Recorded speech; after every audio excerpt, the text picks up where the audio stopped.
Bonjour à toutes et à tous, on se retrouve pour une nouvelle vidéo et dans cette vidéo particulièrement, je veux vous parler de comment je peux m'aider, comment puis-je m'aider en cette période de deuil, en cette période si difficile, comment puis-je m'apporter de l'amour concrètement, qu'est-ce que je peux m'apporter en cette période de souffrance? D'accord, bon, on se dit ça, on entend ça, mais on peut se demander qu'est-ce que je raconte.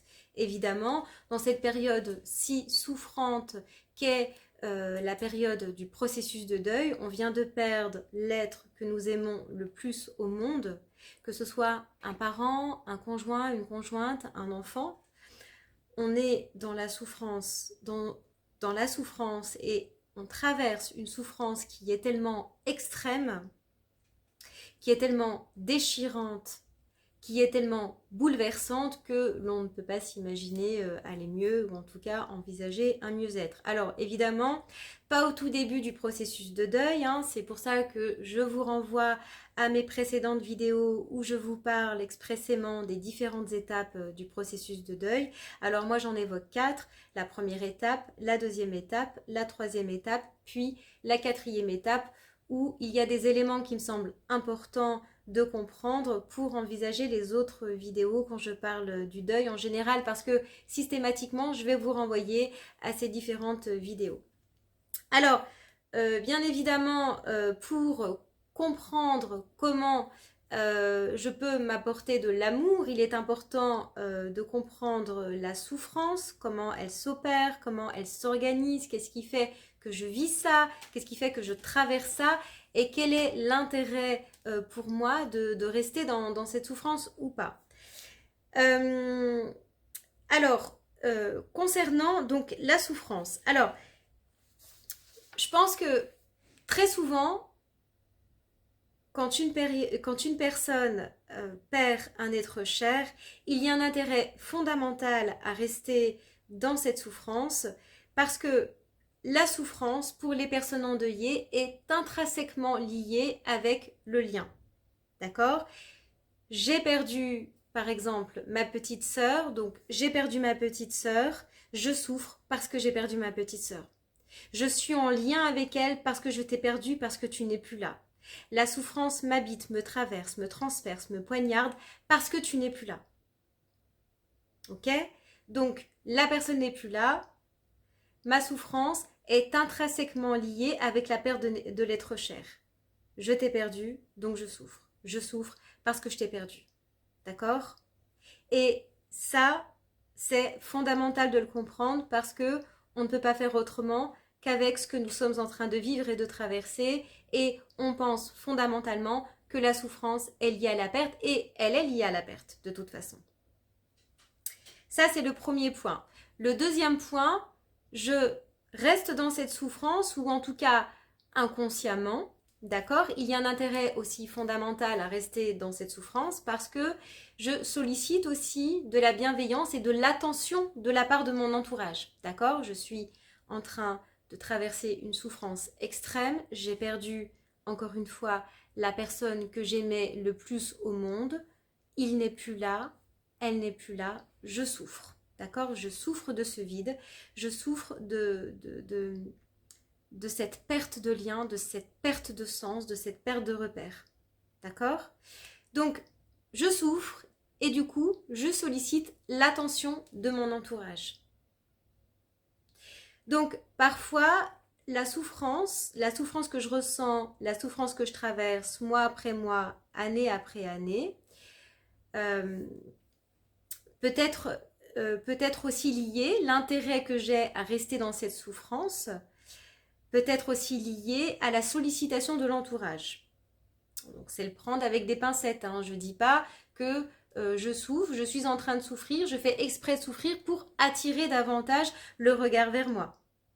Attention, je parle quand ça perdure année après année, véritablement. Donc, c'est pour cette raison qu'il est important de comprendre les différentes étapes du processus de deuil. Donc, je ne dis pas que l'on fait exprès de souffrir, mais parfois il y a un intérêt fondamental à rester dans cette souffrance pour attirer davantage l'attention sur moi. Aussi, troisième point qui me semble important, c'est l'entourage, le qu'en dira-t-on. Alors, par exemple, j'ai perdu mon époux et je souhaite sortir avec des amis, je souhaite renouer un tout petit peu avec l'extérieur, de nouveau être en lien avec les autres. Donc, je sais pas, je planifie une sortie au restaurant, une sortie au théâtre, une sortie au cinéma. Et parfois, l'entourage et peut-être l'entourage de, enfin, la belle famille peut s'avérer peut-être, voilà, pas très conciliante. Eh bien, regarde, elle sort avec ses copines, elle s'amuse, elle rigole, il semble pas trop lui manquer. En fait, elle l'aimait, mais elle l'aimait pas. Elle était avec lui par intérêt. Bah, en fait, finalement, son deuil, elle l'a fait rapidement. Hein, elle devait pas l'aimer tant que ça. Hein. Et parfois, face à toutes ces critiques et face au comportement de l'entourage, la souffrance que l'on a traversée, que l'on continue de traverser, hein, c'est pas parce qu'on sort avec ses copines au restaurant ou que l'on sourit ou que l'on va au cinéma que l'on ne souffre plus. Hein. La souffrance continue de nous habiter et le processus continue d'obtempérer. Hein. Il se poursuit, il chemine, d'accord? Eh bien, on va rester face à ces critiques dans sa souffrance, on va faire perdurer sa souffrance alors qu'on ressent l'élan d'aller en lien avec les autres, mais on va se l'interdire pour, en quelque sorte, garder une attitude et un comportement, disons, adéquat pour l'entourage. D'accord? Donc, pour ne pas entendre des reproches de la part de l'entourage, eh bien, on va adopter des attitudes et des comportements que l'on n'aurait pas adoptés dans d'autres circonstances. Puisque la preuve en est, je ressens voilà le besoin d'aller vers l'extérieur, mais si je vais vers l'extérieur, ben j'entends ça, alors que c'est pas du tout ça, et ça nous blesse aussi au fond de nous, parce que nous-mêmes savons ce que nous sommes en train de traverser et en train de vivre chaque jour, d'accord? Et encore une fois, ce n'est pas parce que on reprend petit à petit goût à la vie que l'on ne souffre plus. La souffrance se poursuit, mais il y a un intérêt fondamental aussi à se tourner vers l'extérieur pour faciliter et faire alliance avec ce processus de deuil. D'accord? Donc, ces trois points concernant la souffrance, donc le fait qu'une personne endeuillée considère et intègre vraiment à l'intérieur de sa psyché que la souffrance est en lien avec la perte de l'être cher, ça c'est une vérité, mais ce n'est pas parce que je vais maintenir cette souffrance au lieu par exemple d'être dans l'amour que je vais perdre le lien avec l'être aimé. D'accord? Mais en tout cas, il est important de comprendre ces trois points qui sont fondamentaux, parce que c'est ce qui entrave le fait que je puisse contribuer et faire alliance avec ce processus de deuil. Donc, premier point que nous avions évoqué, donc je récapitule, c'est le fait que j'intègre que la souffrance soit en lien avec la perte de l'être aimé. Je souffre parce que je t'ai perdu. Donc, comme je t'ai perdu, je reste dans la souffrance.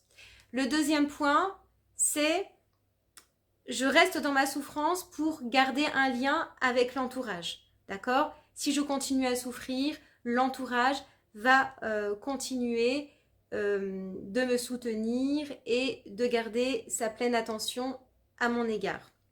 Troisième point, c'est le qu'en dira-t-on, l'entourage. Qu'est-ce que vont penser l'entourage? Qu'est-ce qu'on va dire de moi si je ne reste pas dans la souffrance? Donc je vais continuer à rester dans la souffrance, comme ça je n'essuierai pas de reproches de la part des autres. Et voilà, je continue à perdurer dans la souffrance alors que intérieurement je ressens l'élan d'aller vers l'extérieur.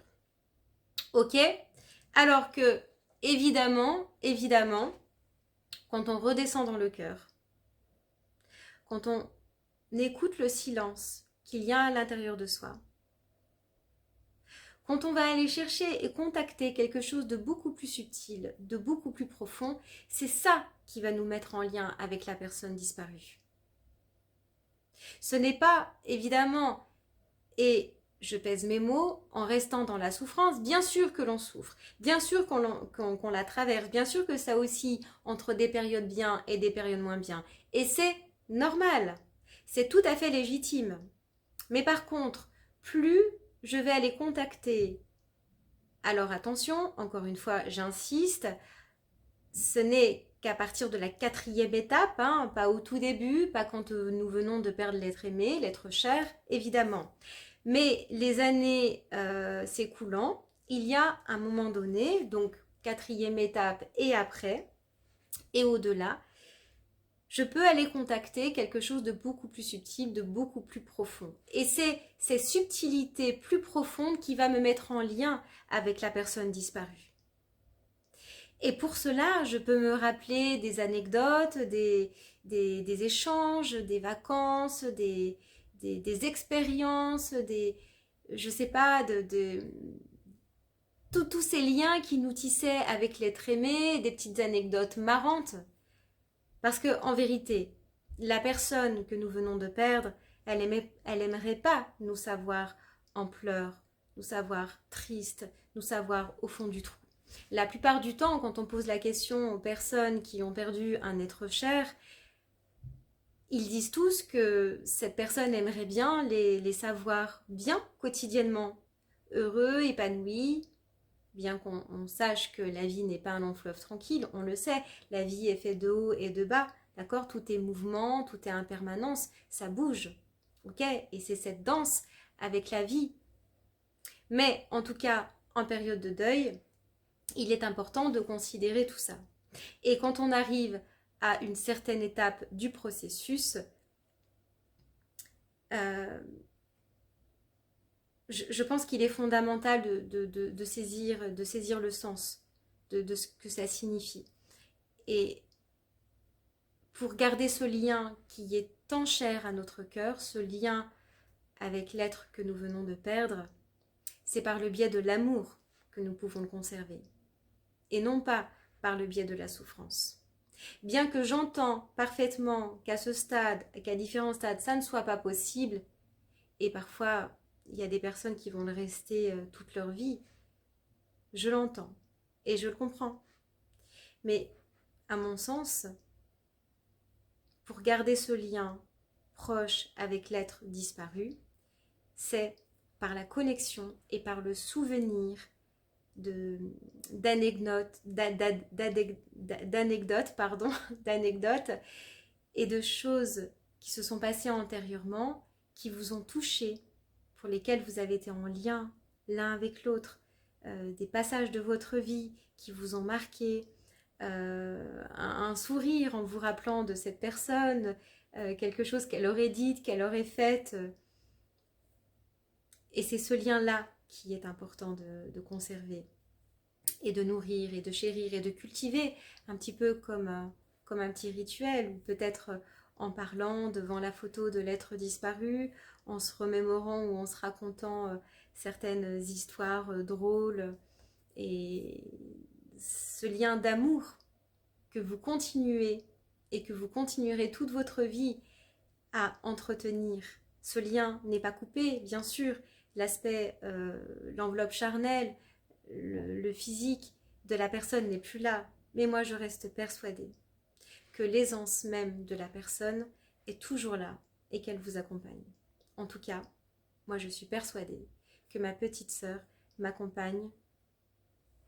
Bon, je ne sais pas si c'est quotidiennement, mais bon, peut-être que je me dis quotidiennement pour me réconforter, mais parfois je la sens proche de moi.